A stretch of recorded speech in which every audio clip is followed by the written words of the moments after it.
There is still time to get those final preparations for back to school done. Today we have a few tips to keep you on track and connect you with scholarship opportunities.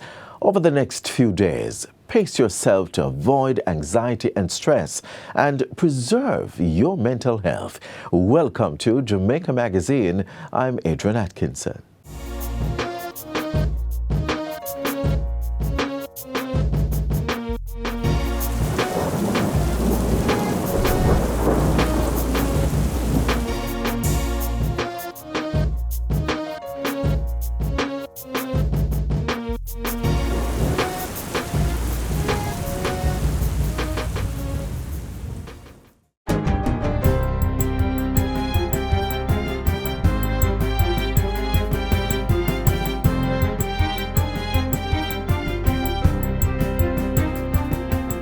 Good day, I'm Lisa Rowe and this is your JIS News for Thursday, August 20, 2026. The National Housing Trust, NHT, says there will be no increase to its peril insurance for the upcoming period, which runs from September 1, 2026 through to August 2027. Manager for the Loan Portfolio Management Unit, Leighton Taylor, informs that the premium will remain unchanged despite the massive hurricane last year and increase in construction costs. He was speaking at a JIS think tank on Wednesday. We won't be sending out written notifications, but if you want information on this and on your mortgage and on your loans, you can always register at NHT online and find that information available to you. In addition, the NHT has waived outstanding peril payments for the 6-month moratorium period to mortgages in the parishes that were worst hit by Hurricane Melissa. This is part of provisions under the new Peril Insurance Renewal Agreement. The NHT says just under 40,000 account holders were impacted across the 7 hardest hit parishes, costing the trust approximately $580 million in peril payment waivers. Manager of Corporate Communications and Public Affairs, Daniel Edwards, says the waiver is also part of the NHT's recovery support and assistance to mortgages. So that's a great thing for our mortgagors. In addition to that, we would have increased peril insurance coverage for persons who live in non-strata dwellings. That's a significant bulk of the NHT's mortgage portfolio. And so we would have increased peril insurance coverage for those persons, but the premiums remain unchanged. Meanwhile, the NHT will be carrying out a series of activities to get more persons registered on its online portal for convenient access to its services online. Manager of Corporate Communications and Public Affairs, Daniel Edwards, says the process is simple. Signing up is pretty convenient, it's pretty easy, it's not complicated at all. You just plug in your relevant details and for the most part you are signed up. There are a few cases though where verification is required. You may have to visit an NHT branch so that we can verify, and that happens sometimes. Sometimes persons may change their occupation, sometimes persons' names may change, and sometimes persons genuinely do not remember what their credentials are. Ms. Edwards says the onboarding process will pick up momentum in the coming weeks. In other news, the Rural Agricultural Development Authority, RADA, is carrying out an assessment of another fire in Pedro Plains, St. Elizabeth, to document and determine the losses sustained and the full impact on agricultural production. The fire, which is the second in Pedro Plains and the third in St. Elizabeth recently, damaged approximately 12 acres of farmland, including 7 acres of recently planted watermelon. Damage was also sustained to irrigation infrastructure, including main water and drip lines, as well as fencing. Grass mulch used to retain soil moisture was also destroyed. The Ministry of Agriculture is urging the public and the farmers to act responsibly and avoid lighting open-air fires amid dry conditions which could lead to an outbreak or spread of fires. An appeal is also being made for persons to refrain from lighting fires for land clearing, garbage disposal, or any other purpose during the prevailing dry conditions. The ministry says the effects of these fires extend beyond the acreage directly burnt, as damage to crops, irrigation systems, fencing, and other farm infrastructure can interrupt production and impose significant additional costs on affected farmers. The Kingston and St. Andrew Municipal Corporation, KSAMC, in partnership with the Tax Administration Jamaica, TAJ, is taking tax and fee compliance services to businesses and property owners in Halfway Tree. The 3-day outreach runs from August 20 to 22.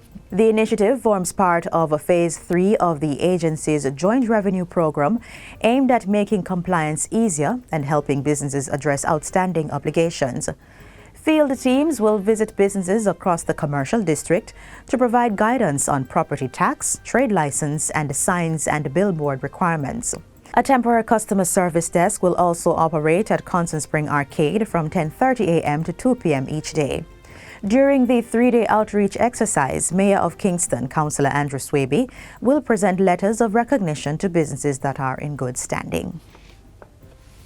And finally, the transformative service, social development, and cultural contribution of the Sisters of Mercy of Jamaica is now on display at the Alpha Mercy Historical Center. The museum, which is located on the Alpha campus in Kingston, was officially opened on Tuesday, honoring 146 years of legacy. It was established partly through a $100 million investment from the Tourism Enhancement Fund, TEF.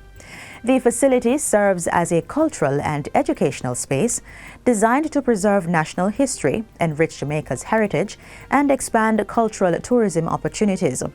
Participating in the event, Prime Minister Dr. Andrew Holness highlighted the importance of heritage preservation in fostering national pride and identity, especially among young people. The opening of the Alpha Mercy Historical Center gives permanent expression to a remarkable legacy. It creates a place where Jamaicans, visitors, students, and scholars can encounter the story of Alpha and the Sisters of Mercy and better understand the enormous contribution they have made to the development of our society. The Alpha story started on May 1, 1880, when Jamaican Jesse Ripoll established an orphanage in response to the needs of poor and vulnerable children. 10 years later, the Sisters of Mercy joined the mission. The Alpha Mercy Historical Center is using technology to depict their history. It features a media room with a historical reenactment of the institution's founding, a collection of artifacts and documents, a gift shop, and a memorial wall honoring the sisters who dedicated their lives to service. We must take the preservation of our history seriously. Our historical buildings, institutions, documents, traditions, and stories are part of Jamaica's national wealth. Once lost, many of them cannot be recovered. Preserving them is therefore not an exercise in nostalgia. It is an investment in identity, education, and national confidence. And that's it for JIS News Today. I'm Lisa Rowe. Thanks for watching.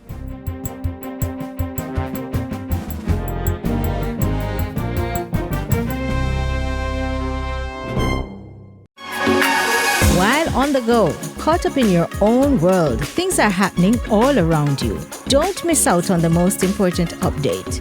You, pedestrians, look out before you step out.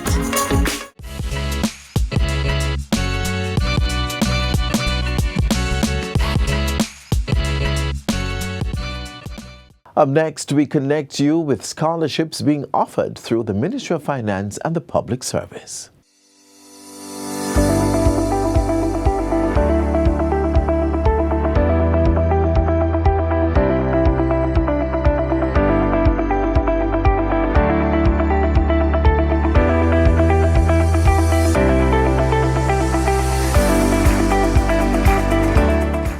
Every year, the Ministry of Finance and the Public Service facilitates scholarships and grants targeting eligible Jamaicans who are looking to advance their studies. Some of the scholarships facilitated yearly allow for students to study both locally and internationally at leading universities. Hi, I'm Shaquille Rochester Shorter, and welcome to Finance Matters.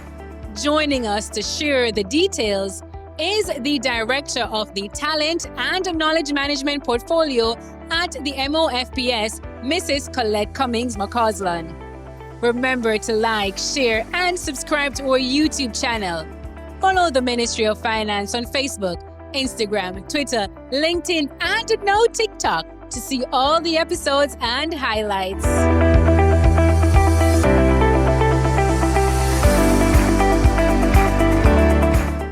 McCausland, thank you for being on our program today. Thank you for having me, Shaquille. All right, so I want you to tell us about some of the scholarships facilitated by the ministry. All right, so our scholarship offers are facilitated through the Ministry of Foreign Affairs and Foreign Trade. Okay. We do have bilateral partners such as Serbia, Russia, China, and Cuba, as well as multilateral partners such as the OAS, Organization of American States, UK Commonwealth, New Zealand Commonwealth. Our local scholarship offers are the Marcus Garvey Graduate Public Sector Scholarship, targeted to individuals within the public sector, as well as our new initiative, the Micro STEM Scholarship for teachers to be trained in the areas of STEM, as well as the UTech STEM Scholarship for young professionals to be trained in the area of STEM. I hear you talking about scholarships, the STEM Scholarship, the Marcus Garvey Public Sector Graduate Scholarship, but a lot of times people are deterred by the bonding that they have to sign. What is bonding? All right, so bonding it's of an archaic term. It is really just a service level agreement, promising that after you've studied, after the government has invested in you through our bilateral partners and you have studied overseas or locally, that you will just work in Jamaica for a minimum of 2 years to a maximum of 5 years. Who does bonding apply to? It applies to every citizen who gets the benefit from the government of Jamaica or through its donor agencies from 300,000 up, then you are required to sign a bond agreement. Okay. What are some recommendations for people studying abroad? You know of people going abroad to study. What do you have to say to them? Do your research. First and foremost, know where it is that you're going to, know the culture that you're going into. Definitely. Because Jamaicans are loved and we like to explore. So do your research. That's the main advice that I can give to them. Be aware of the area that you're going into as well, because there's a lot of geopolitical tension happening across the globe. So be aware, and then you have to make that decision, you know, what is it if something should happen? How will you be able to leave quickly, you know? Once you get overseas, we also encourage all our scholarships or students, recipients, right, to register with the embassy or the consulates in that country to say that I'm here studying, I'm expected to be here for a number of years, so that we'll have information on our citizens while they're overseas. And that is definitely for their safety, Mrs. McCausland. Parents are oftentimes worried about their children going up. I know you're talking to the students that do your research, but what do you have to tell parents that are worried that, hey, my one daughter is leaving to go overseas and I can't stop worrying? What do you have to say? Be prepared. Speak with your child, know what it is that they're getting into. Look at what the scholarship is offering. Some of our scholarships are full scholarships, while others are partial scholarships. So therefore, is it that you will have to find some assistance or funding while the student is there? So we suggest that you just have the conversation with them. Also have a conversation with us to find out what it is that the GOJ will offer in terms of stipend or warm clothing or tuition, what it is that the government of Jamaica offers for that particular scholarship offer. Look at what the bilateral donor is also offering for that scholarship, because you can get free education, but then what is the wherewithal of it? How is it that I'm going to manage in that particular culture? If I go to China, how do I manage, you know, what the infrastructure is like in China, which is totally different from Jamaica. Russia is forever cold, so you have to be prepared. Also be available to them. Skype, Zoom, WhatsApp, video calls, just be present for them, because they do need it. It's a new environment for them. It's a new feeling for you as a parent. And you know, you will get jittery. It's our loved ones. But as long as we prepare ourselves by being a part of the process, knowing what the process entails, and keeping in tune with our students while they're overseas, they'll be fine. Definitely agree with you, Mrs. McCausland.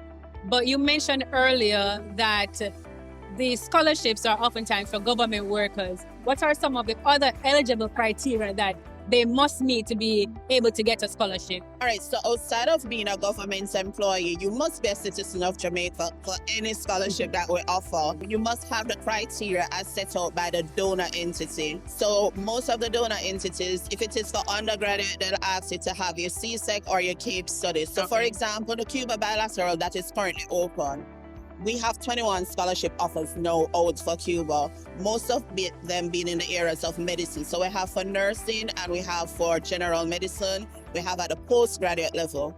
For those at the undergraduate level, you must have at least 2K subjects in the sciences, so physics and bio or chemistry and mix. So it's dependent on what the donor entity asks for. But the main factor is you must be a Jamaican, and most times you must be willing to return to the country to develop the country. That's definitely a big one there, Right. Mrs. McCausland. So before we go, quickly, tell us where we can go to apply for a scholarship. Always at the Ministry of Finance and the Public Service website, any one of our social media handles. Most of our scholarship applications are done online. It is tweeted, it is on Facebook, it's on Instagram. I hear we're on TikTok now. Yes, but we are. Definitely on the Ministry of Finance and the Public Service website at www.mof.gov.jm. Well, on that note, Mrs. McCausland, thank you for being on our program today. Thank you so much, Shaquille. It was a pleasure. And thank you for joining us on this episode of Finance Matters. Remember to follow us on social media at MOF Jamaica and tune in next week as we continue to demystify the economic and fiscal policies and initiatives implemented by the government to empower Jamaicans as we chart a path to Jamaica's economic prosperity.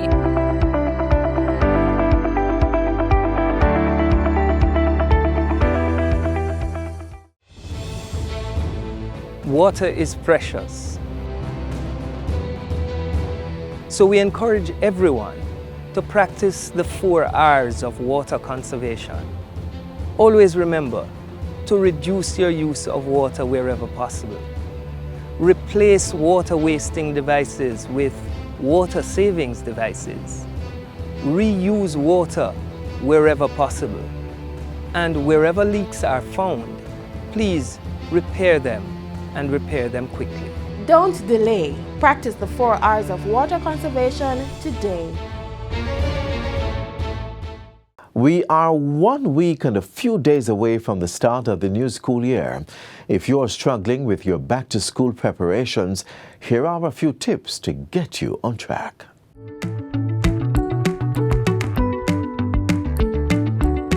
If your child will be wearing uniforms or shoes from the last school year, check if they can still fit. You don't want to be caught off guard finding out they're too small the day before school reopens. Next, check their immunization card to ensure your child is up to date with the required shots. If not, now is a good time to get this done. As you continue your preparation, take an inventory of school books and supplies you have at home and remove those from your current list. Book drives are common at this time, so remember to check with neighbors, friends, the school, church, or other sources for books that are on your list.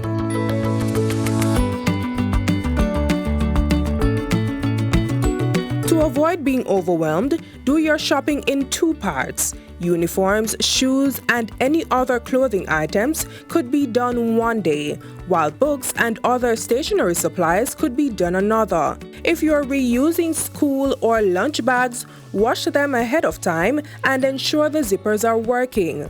Now is also a good time to start adjusting bedtimes to get your child back into a routine. And don't leave all the book wrapping and labeling of personal items for last. Once you have these items, start right away and spread it out over a few days. Review safety measures if your child takes public transportation. And if they're going to a new school on a new route, take them at least 2 times before school starts to get them familiar with the buses to take. You should also consider scheduling hair grooming appointments to avoid the last-minute rush. These are just a few tips to get your back-to-school checklist started.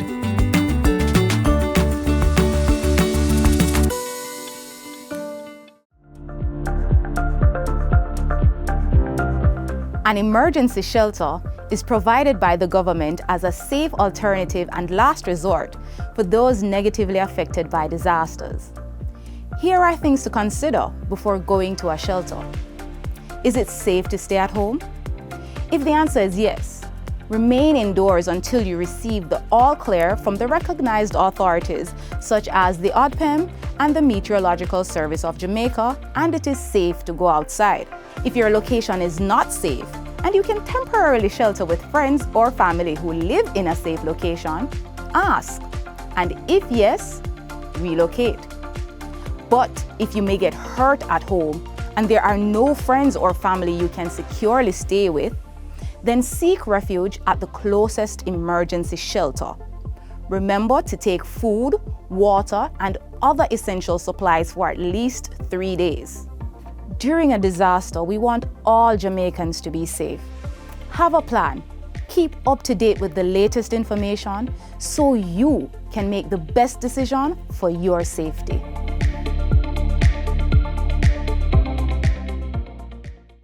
Up next, learning about the Cuban tree frog, their threat to our ecosystem, and what's being done to contain their population.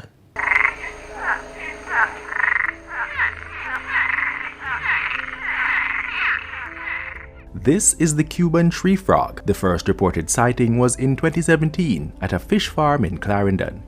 But it's believed that the amphibian was introduced to the island sometime before that. Today, there have been sightings of this invasive species in several parishes, causing wonderment and weariness in its wake.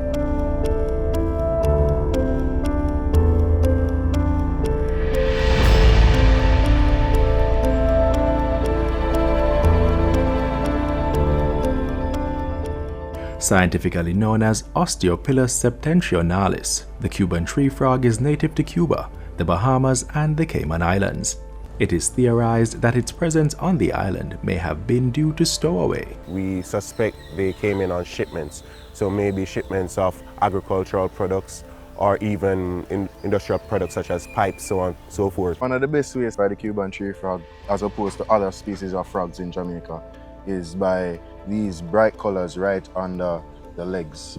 So the back leg, this bright greenish yellowish color, you can see it on both sides. So this is a great indicator of a Cuban tree frog. And another way you may distinguish between them and our local frogs is by their call. The Cuban tree frog is a tree, in true sense, a tree frog, and some of the main characteristics you can use to distinguish it from other frogs that we have in Jamaica is that it has these large toe pads, these circular toe pads that it uses to adhere to surfaces. They particularly like to hide in foliage, leaves, like between banana leaves, mango leaves, as well as your potted plants in and around your household, especially if you have a garden. So we encourage persons that if you have house garden, your backyard gardens, check the leaves of your plants to see if there are any Cuban tree frogs hiding out in there. It is important to note that frogs are not pets and should not be made so. While not overly dangerous to humans, there are concerns about human contact and the dangers the frogs may present. It should be known that their skin secretes a type of mucus that may cause an allergic reaction. However, the presence of the Cuban tree frogs mostly affects the Jamaican environment.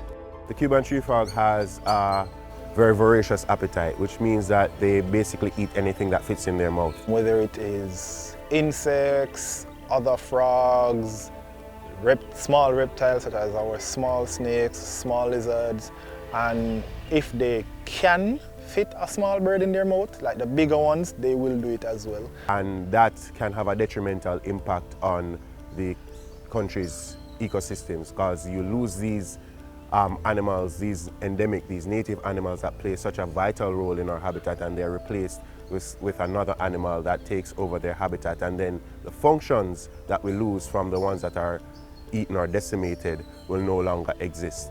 So environmentally, that's a big issue. And the Cuban tree frog population is growing because none of our local species identify them as food.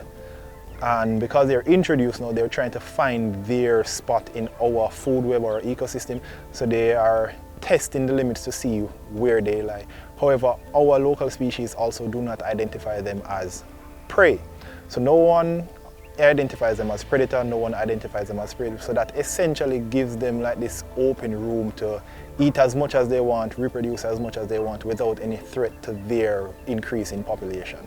With this free roam, the Cuban tree frogs have been spotted in Clarendon, St. Catherine, Manchester, St. Elizabeth, Kingston and St. Andrew, Westmoreland and St. James, causing upset due to their audacious personality, which will have them in homes or camping out on walls near light bulbs waiting for their next meal. The Salientians' presence has been causing much distress to players in the apiary sector. We've been getting reports of them eating bees, and that's the main thing in terms of agriculture, because they will literally camp out on the bee box and pick them off as they come. In some instances, they seek shelter in the bee box, so they'll actually be in the bee box, and that presence also disturbs the bees, so they may not form cones in that area. And if they do happen to eat a queen, then you have a collapse of the colony. So that's the honey industry. That's why the National Environment and Planning Agency NEPA is encouraging Jamaicans to help in its bid to eradicate the Cuban tree frog. But the agency wants the removal to be done in a safe and humane way. Safe meaning we don't want you to use harmful chemicals or hot water or bleach or any of that, because not only, yes, it might be effective in killing the frogs, but it might also harm you. If you're going to kill them, use a sharp object or a blunt object to hit them or stab them in the back of the head. So that will be a quick, clean death. There's also another method. We've been exploring the use of traps, and they're simple traps, which is just a PVC pipe installed in a general area, standing, installed, or sometimes laying down with one end closed in a general area where you'd have seen them before, because they will go and congregate in there. And then once you keep checking to see if they're in there, and once you see them, then now you eliminate those and then reset. NEPA, however, is urging caution, as there are over 21 species of frogs which are endemic to Jamaica and are essential to the island's ecosystem. We actually want persons to find appreciation in our native species. It's unfortunate that this one may pose a threat to those species, and that's why we ask you to share your photos of various frogs that you see, so we can help determine what species it is and take the appropriate action. So we caution residents that yes, while we want to remove this specific species of invasive frogs from our environment, we do have local frog species which should be protected, because they play a significant and important role in maintaining our ecosystems. So one of the primary things is that they might help control other populations that are problematic. So it's not a case where you must kill every single frog that you see. However, we are specific to the Cuban tree frogs because they're not from this area and we want to remove them from this area. While NEPA leads the charge with ridding the island of the Cuban tree frog, regular Jamaicans are being urged to join the fight. How? Report sightings of the frog to NEPA, or citizens in affected communities may organize projects to eradicate them. Citizens may also manage and reduce the population by eliminating stagnant water around homes and check potted plants regularly for Cuban tree frog breeding sites. For more information, contact the National Environment and Planning Agency NEPA at 876-754-7540, or you may visit the NEPA head office at 10 to 11 Caledonia Avenue, Kingston 5.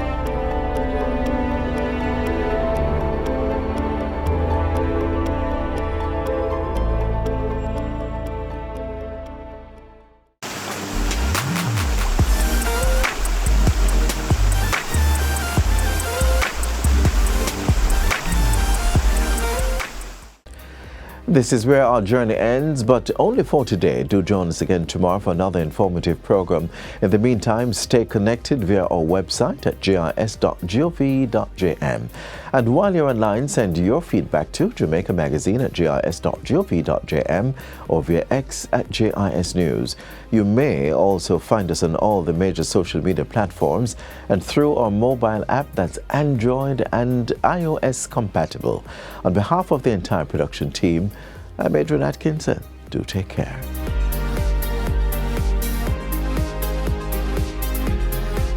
This has been a production of the Jamaica Information Service, the voice of Jamaica.